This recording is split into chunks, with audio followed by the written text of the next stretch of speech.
Hello everyone, good morning. You are welcome to Profound Learning. I am here with today's current affairs. So let's get started. Let's move to the question number 1. कौन सा केंद्रीय मंत्रालय जान है तो जहान है कोविड टीकाकरण जागरूकता अभियान शुरू करने जा रहा है? तो आंसर है अल्पसंख्यक मामलों के मंत्रालय के द्वारा यह अभियान शुरू किया जा रहा है। इस अभियान में होना क्या है, जैसे कि हाल ही में जो अल्पसंख्यक मामलों के मंत्रालय ने देश में जो कोविड अभियान चल रहा है उसके खिलाफ जो अफवाह उड़ी है उस पर अंकुश लगाने के लिए अभियान शुरू किया गया है। जैसा कि आप जानते हैं कि लोग गांव में दूर दराज जो पिछड़े इलाका हैं वहाँ पर ऐसा कुछ चल रहा है कि जो लोग टीका लगवा लेंगे उनके बच्चे नहीं होंगे, बच्चे मंद बुद्धि हो जाएंगे, बड़े नहीं होंगे, ऑल दोज थिंग ऐसे चल रहा है मार्केट में। तो इसके खिलाफ वो मतलब एक आंदोलन चलाया जा रहा है, उसके लिए ये अभियान है। क्या नाम है अभियान का? जान है तो जहान है। ठीक है, ऐसे कोई बात नहीं है, बच्चे होंगे बहुत ढेर सारे होंगे, सो इसको आप टीका हर कोई आगे बढ़ चढ़ के लगवाए और जो लोग नहीं लगवा रहे हैं उनको समझाए और आगे प्रोत्साहित करे, इससे कुछ भी नहीं होगा। Let's see the question number 2। Question number 2 कह रहा है कि भैया CSS केंद्रीय स्वास्थ्य मंत्रालय द्वारा जारी एक नया सॉफ्टवेयर का अर्थ क्या है?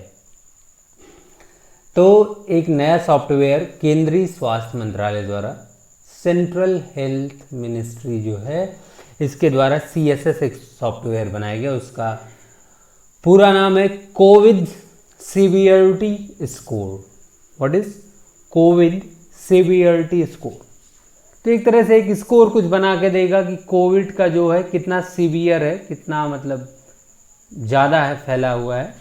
तो इसमें क्या है, केंद्रीय स्वास्थ्य मंत्रालय ने हाल ही में कोविड सेवियरिटी स्कोर नाम का एक सॉफ्टवेयर के बारे में जानकारी जारी की है, जो एक क्या है कि एल्गोरिथम है। एल्गोरिथम का मतलब क्या होता है? एक जैसे कंप्यूटर की भाषा में एक टर्म यूज किया जाता है एल्गोरिथम। तो इसको एल्गोरिथम का मतलब होता है कि जैसे कि मान लीजिए आपको चाय बनानी है, तो चाय बनाने में सबसे पहला स्टेप क्या होगा? पहला स्टेप होगा पानी लेना, फिर दूसरा स्टेप होगा दूध को गर्म कर लेना, फिर उसमें क्या होगा पानी में फिर चाय पत्ती डालना, चीनी डालना, उबालना, दूध मिला देना, जो कुछ भी इसका होगा स्टेप वाइज स्टेप है ना, एक तरीका होगा कोई भी काम करने का। तो एक स्टेप के बाद दूसरा क्या होगा, तीसरा क्या होगा। अगर इसको क्या बोला जाएगा कंप्यूटर की भाषा में, इसको एल्गोरिथम बोला जाता है। तो अब सॉफ्टवेयर कोई बनता होगा तो इसमें डिसाइड होता होगा ना कि पहले कौन काम होगा, फिर दूसरे नंबर पर क्या होगा। तो वही है कि आप ये जान लीजिए जो एक सॉफ्टवेयर है जो कोविड सीवियरिटी स्कोर, जो एक क्या है एल्गोरिथम के आधार पर एक है कि मतलब अगर कोई एक कोविड से रिलेटेड है, कोई व्यक्ति है जिसको छींक आई, तो सॉफ्टवेयर कुछ शो कर लेगा, कुछ डेटा लिख लेगा। फिर उसने छींक के साथ उसको फीवर आ गया तो कुछ और समझ लेगा, फिर कुछ हुआ। तो कई चीज़ें जब हो जाएंगी, एक पैटर्न बन जाएगा, तो ये सॉफ्टवेयर एट द एंड एक रिजल्ट निकालेगा कोविड के बारे में। ठीक है ना।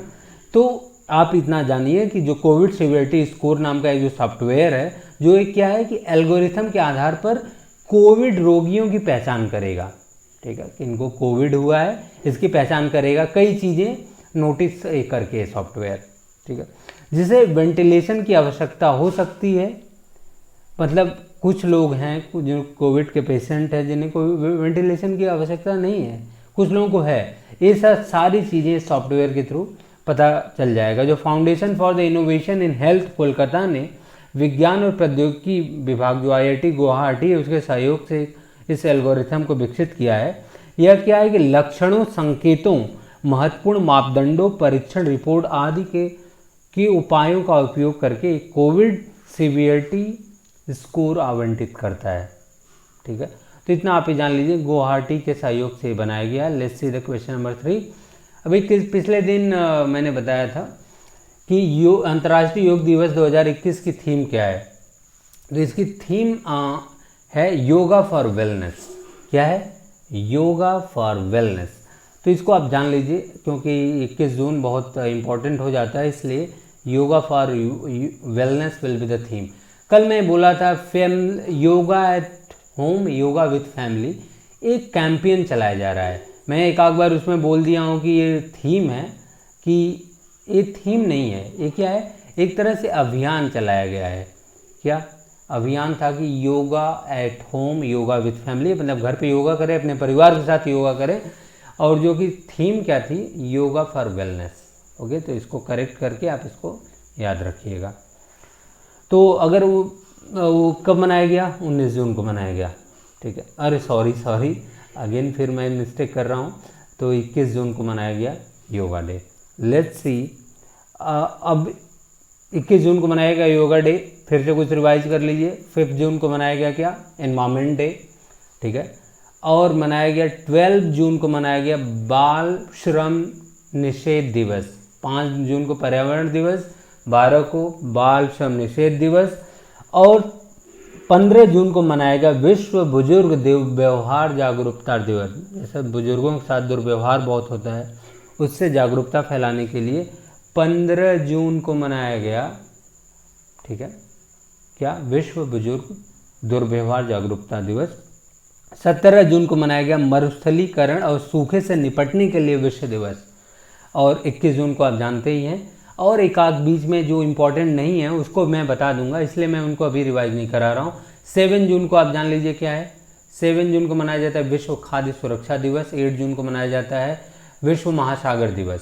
So this is all about the June important days. Let's see the question number 4। किस केंद्रीय मंत्रालय द्वारा दिव्यांगता खेल स्थापित किए जाएंगे? दिव्यांगता खेल केंद्र स्थापित किए जाएंगे। देन इसका आंसर है सामाजिक न्याय और अधिकारिता मंत्रालय के द्वारा क्या बनाया जाएगा? दिव्यांगता खेल। जैसे नाम से ही लग रहा है कि ये ऐसा कुछ खेल केंद्र होगा जो दिव्यांग लोगों के लिए होगा। तो केंद्रीय सामाजिक न्याय और अधिकारिता मंत्री कौन है? आप इनके नाम याद रखिए, थावर चंद्र। देखिए आपको लग सकता है कि इतना इम्पोर्टेंट मंत्रालय नहीं है, लेकिन आजकल कुछ भी पूछ सकता है। आपकी तैयारी 100 की जगह 101% होगी, तब जाके समझिए आप 60% कहीं स्कोर कर पाएंगे। क्योंकि बहुत आजकल एग्ज़ाम में बहुत विजार काइंड ऑफ क्वेश्चन, बड़ा विचित्र टाइप के क्वेश्चन पूछे जा रहे हैं। इसलिए आपको जो भी सामने आए आप उसको समझिए कि वही इम्पोर्टेंट है और उस हिसाब से आप इसको याद रखिए। तो थावर चंद्र हैं कौन? केंद्रीय सामाजिक न्याय और अधिकारिता मंत्री हैं, ठीक है। थावर चंद गहलोत है उनका पूरा नाम।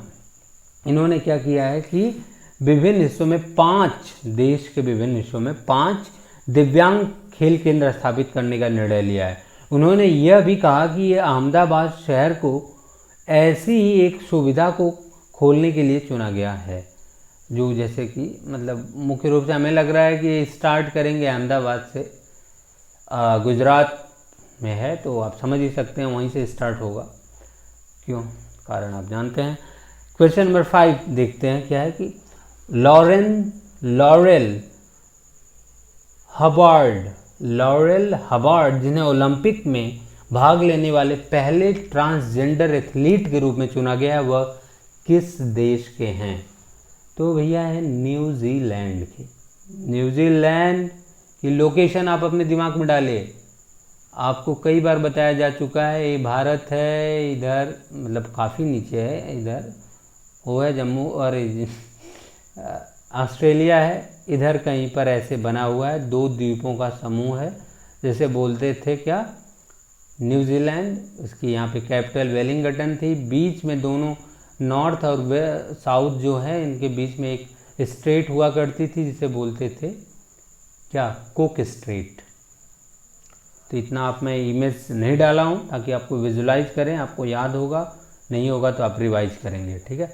आप मैप देखिए न्यूजीलैंड कहाँ लोकेशन है, then it will be permanent for you, okay.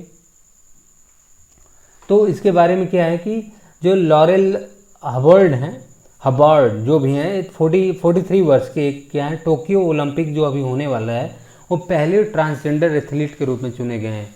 Transgender क्या होता है? जो ट्रांसजेंडर जो मेल पुरुष महिला के अलावा जो एक जेंडर होता है उसे ट्रांसजेंडर बोला जाता है, जिसमें महिलाओं और पुरुष दोनों के गुण पाए जाते हैं। तो उनको चुना गया है। ये क्या है कि हबार्ड पहले ट्रांसजेंडर मतलब ट्रांस ओलंपिक होंगी जो कि सुपर हैवी वेट महिला प्रतियोगिता में हिस्सा लेंगी। अंतर्राष्ट्रीय जो ओलंपिक समिति ने के द्वारा इन निर्धारित आवश्यक टेस्टोस्टेरोन, जैसे कि अलग अलग होता है कि टेस्टोस्टेरोन ही डिसाइड करता है किसके अंदर कितनी मतलब बल है, क्षमता है। तो पुरुषों के अंदर जिनके अंदर बहुत ज़्यादा होती है वो मतलब अगर ये महिला हैं इनके अंदर, जैसे कि ट्रांसजेंडर है तो महिला पुरुष दोनों गुण पाए जाएंगे, तो वो टेस्टोस्टेरोन वगैरह चेक होता है, उनका स्तर चेक होता है बॉडी में, कि इन्होंने बताया है कि भैया इनके टेस्टोस्टेरोन का एक सीमित एक स्तर डिसाइड किया कि इतना हो जाएगा, वही महिला मतलब उसमें ओलंपिक में भाग ले सकती हैं। तो ये ट्रांसजेंडर है, इनके अंदर पुरुषों का भी गुण है, तो इनमें टेस्टोस्टेरोन ज़्यादा होगा, इनकी शक्ति शरीर में ज़्यादा होगी, लेकिन लड़ेंगी किसी महिला से तो पटक देंगे उठा के। तो इनको क्या किया गया है कि इन्होंने एक लिमिट डिसाइड किया है कि इस टेस्टोस्टेरोन से अगर कम रहेगा आपके अंदर तभी आप भाग ले सकते हो। तो हाँ, इन्होंने जो इनका नाम जो था अभी, क्या नाम था, लॉरेल हबर्ड, उनका टेस्टोस्टेरोन उस सीमा के अंतर आया, इसीलिए इनका चुनाव किया गया है। तो अब देखते हैं क्वेश्चन नंबर 6 की ओर मूव करते हैं। किस स्टीफन लॉफ्वेन जो हाल ही में चर्चा में थे किस देश के पूर्व प्रधानमंत्री हैं? तो मैं आपको डायग्राम ही देश का दिखा दे रहा हूँ। कौन सा देश है वो? ये हैं यहाँ के, आपको ये सेम फोटो में कई बार दिखाया हूँ। कहाँ के हैं? स्वीडन के हैं, देख लीजिए, ये हैं स्वीडन के। तो ये चर्चे में क्यों रहे हैं? अभी हाल ही में चर्चे में रहे हैं, इसलिए रहे हैं कि ये अभी विश्वास मत हार गए हैं। होता है ना हर जगह, जब कोई बहुत बार अपने देश में भी 1-2 बार हुआ है कि मोदी के खिलाफ अविश्वास प्रस्ताव पारित किया जाता है विपक्ष के द्वारा, तो उनके जो भी नेता हैं, मान लीजिए मंत्री हैं, सारे लोग जितने भी एमपी हैं, वो उनसे एक बार वोटिंग कराई जाती है कि आप मतलब बीजेपी के साथ हैं, इनके कार्यों से संतुष्ट हैं। तो एक वोट होता है, तो उसमें पता चलता है कि अगर मतलब उन जो बहुमत से कम विश्वास प्रस्ताव उनकी ओर से समर्थन मिलता है तो उनकी सरकार गिर जाती है, अगर बहुमत से ज़्यादा हो जाता है तो उनकी सरकार बनी रहती है। तो एक बार ऐसा हुआ था अपनी गवर्नमेंट के साथ भी, लेकिन इन्होंने अविश्वास जो प्रस्ताव था उन्होंने हारे नहीं, उनको बना रह गया। लेकिन स्वीडन में क्या हुआ है कि वहाँ के जो स्टीफन लॉफ्वेन जो थे, इन्होंने हाल ही में क्या हुआ है कि अविश्वास जो प्रस्ताव था ये हार गए, इसलिए उन्हें इस्तीफा देना पड़ा है। तो इतना बस जानिए। क्वेश्चन नंबर 7 आप देखिए, ड्रैग रिडक्शन सिस्टम किस खेल से संबंधित है? तो ये है कार रेसिंग से संबंधित है। किससे? Car racing. आप देखे होंगे, अगर फास्ट एंड फ्यूरियस मूवी आपने देखा है कि नहीं? अगर नहीं देखा तो ज़रूर देखिए, यही सब तो फिल्में हैं, और कोई मतलब बहुत अच्छी फिल्म है। तो उसकी सारी सीरीज़ आप देखेंगे, जो भी देखे होंगे वो लोग समझेंगे कि फास्ट एंड फ्यूरियस में क्या होता है कि जब वो सब रेस होती है कार की, तो अंत में जब उसकी बाउंड्री पर पहुंचने वाले होते हैं तो विन डीजल वगैरह को आप इसमें देखे होंगे कि क्या करते हैं कि कोई एक बटन दबा देते हैं, फिर कार की स्पीड सीधे 300 से 400 किलोमीटर प्रति घंटा हो जाती है। 300 से 400 किलोमीटर पर आवर हो जाती है। मतलब ये अगर कोई पैरेलल दोनों चल रहे हैं तो इसको ओवरटेक करने के लिए ये दबा दिया और आगे निकल गया। तो जो ड्रैग रिडक्शन सिस्टम है वो क्या करता है कि एक तरह से जो रेसर्स होते हैं कार के, आप इतना जानिए कि वो एक दूसरे को ओवरटेक करने के लिए करते हैं। वो बटन एक होती है, दबा देंगे तो उनकी गति मतलब बहुत तेज़ हो जाती है, जो आगे है उसको पीछे कर देते हैं। तो आप हाल ही में चर्चे में थी, क्यों? क्योंकि अभी भैया लुइस हैमिल्टन हार गए हैं। क्यों हार गए हैं? जो F1 रेस हुई थी, DRS का मतलब होता है कि ड्रैग रिडक्शन सिस्टम, जो आप जान ही गए हैं, जो कि F1 रेसिंग में एक तरीका है। किसमें? F1 रेसिंग में एक तरीका है जिसमें ड्राइवर अपने प्रतिद्वंदियों से आगे निकलने के लिए बहुत निकट दूरी पर उनका पीछा करते हैं। हाल ही में F1 जो चैंपियन मैक्स वर्स्टपेन है, मैक्स वर्स्टपेन, जो क्या है, उनका नाम लिख दे रहा हूँ, आप प्रोनाउंसिएशन में दिक्कत आएगी। मैक्स है, और इसको हिंदी में लिखूँगा मैक्स, और कौन है? वर्स्टपेन है।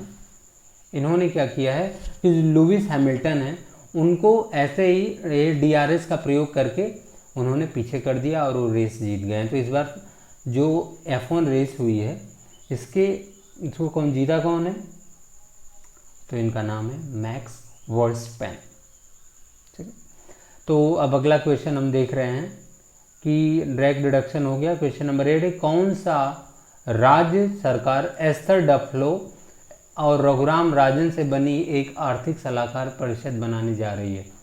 एस्थर डफलो का नाम अभी पिछले साल आपने सुना होगा, इनको मिला था नोबेल प्राइज मिला था। और रघुराम राजन भी अर्थशास्त्र के क्षेत्र से हैं और एस्थर डफलो भी हैं अर्थशास्त्र के क्षेत्र से।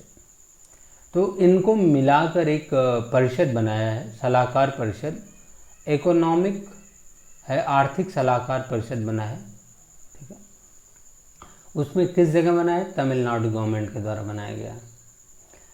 तो इसके बारे में आप ये जान लीजिए कि तमिलनाडु सरकार जो है एक आर्थिक सलाहकार परिषद स्थापित करने का प्रस्ताव अभी जारी की है, जिसमें क्या है कि नोबेल पुरस्कार विजेता एस्थर डफलो, भारतीय रिजर्व बैंक के पूर्व गवर्नर रघुराम राजन, पूर्व मुख्य आर्थिक सलाहकार जो थे अरविंद सुब्रमण्यम, विकास अर्थशास्त्री जीन ट्रेज जैसे प्रख्यात अर्थशास्त्री शामिल होंगे। तो होंगे भैया इनको जो पिनराई विजयन नहीं सॉरी, और जो कि केरल के हैं, मैं तमिलनाडु की बात कर रहा हूँ, तो एम.के. स्टैलिन है। कौन है? एम.के. स्टैलिन यहाँ के सीएम है। तो ये हो गया आपके तमिलनाडु के बारे में। अब क्वेश्चन नंबर 9 देखते हैं, कौन सा केंद्रीय मंत्रालय जो निष्ठा योजना लागू करने जा रहा है, करता लिख दिया।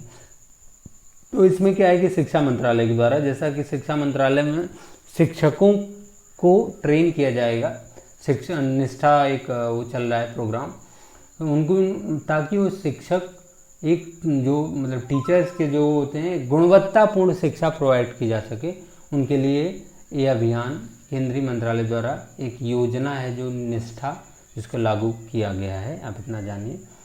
हर साल विश्व शरणार्थी दिवस कब मनाया जाता है? विश्व शरणार्थी दिवस मनाया जाता है 20 जून को। और सारे डेज मैंने आज ही के वीडियो में रिवाइज कर दिए हैं, so nothing more than that. So guys, thank you very much for giving your precious time. Just I will say just keep learning, keep growing. If you feel that this video is very helpful for you, then you can join my channel. You can by subscribing it, and even you can join my Telegram group to get the static portion that what I told in this video. So thank you very much. Just keep, have a good day.